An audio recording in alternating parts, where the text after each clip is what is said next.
la historia.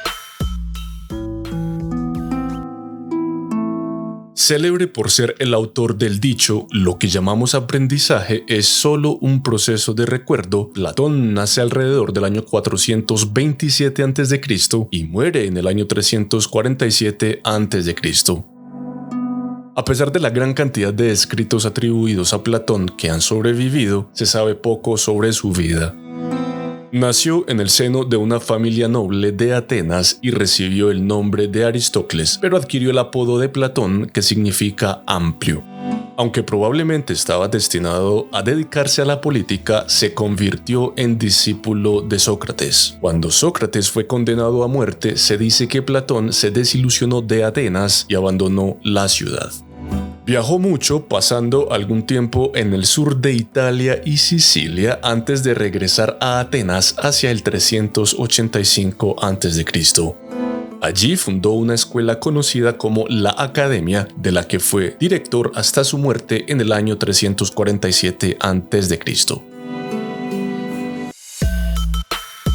En contexto.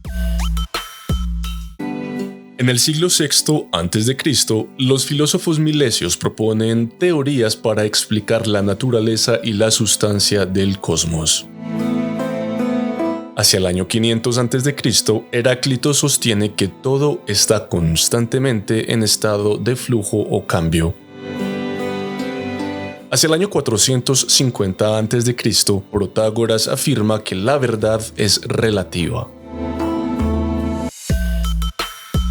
El pensador. Al principio, las preocupaciones de Platón eran muy parecidas a las de su mentor Sócrates. Buscar definiciones de valores morales abstractos como justicia y virtud, pero en el proceso también abordó temas ajenos a la filosofía moral. Al igual que otros pensadores griegos anteriores, cuestionó la naturaleza y la sustancia del cosmos y exploró cómo lo inmutable y eterno podía existir en un mundo aparentemente cambiante. Platón decide que antes de referirnos a cualquier concepto moral en nuestro pensamiento, debemos explorar primero tanto lo que entendemos por ese concepto como lo que lo convierte precisamente en el tipo de cosa que es. Plantea la cuestión de cómo reconoceríamos la forma correcta o perfecta de cualquier cosa. Al hacerlo, Platón está dando a entender que piensa que debe existir realmente algún tipo de forma ideal de las cosas en el mundo que habitamos, de la que seamos conscientes de algún modo.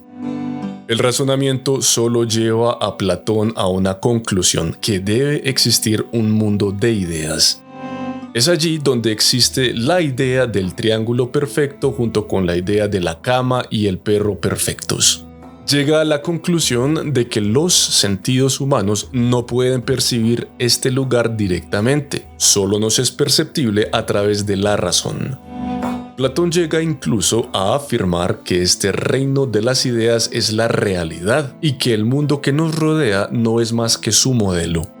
Para ilustrar su teoría, Platón presenta lo que se ha dado en llamar la alegoría de la caverna.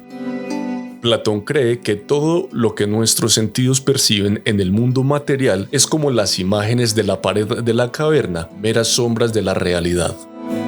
Esta creencia es la base de su teoría de las formas, según la cual, para cada cosa terrenal que tenemos el poder de percibir con nuestros sentidos, existe una forma correspondiente en el mundo de las ideas.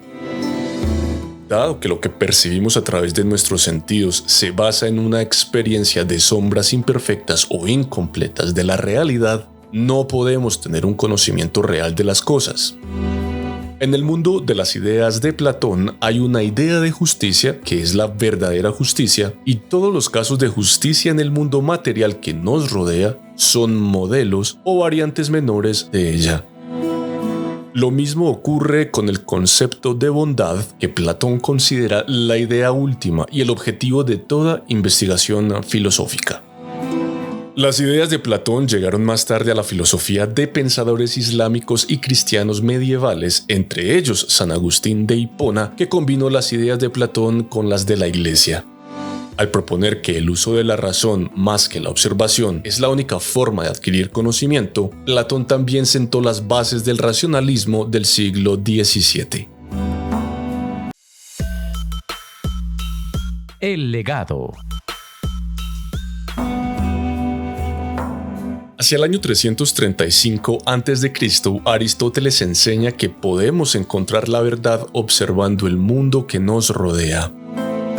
Hacia el año 250, Plotino funda la escuela neoplatonista, una versión religiosa de las ideas de Platón. En el 386, San Agustín de Hipona integra las teorías de Platón en la doctrina cristiana. Dato curioso. Para Platón, el trabajo del filósofo consiste en utilizar la razón para descubrir las formas ideales o ideas. También defiende que son los filósofos, o más bien aquellos que son fieles a la vocación del filósofo, quienes deberían ser la clase dirigente. Esto se debe a que solo el verdadero filósofo puede comprender la naturaleza exacta del mundo y la verdad de los valores morales. El pensamiento de Platón, que se ubica en la epistemología desde el enfoque conocido como racionalismo, puede resumirse como: el conocimiento terrenal no es más que una sombra.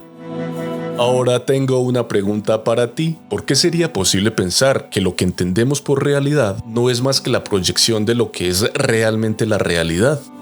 Déjame la respuesta en los comentarios y gracias por tu atenta participación.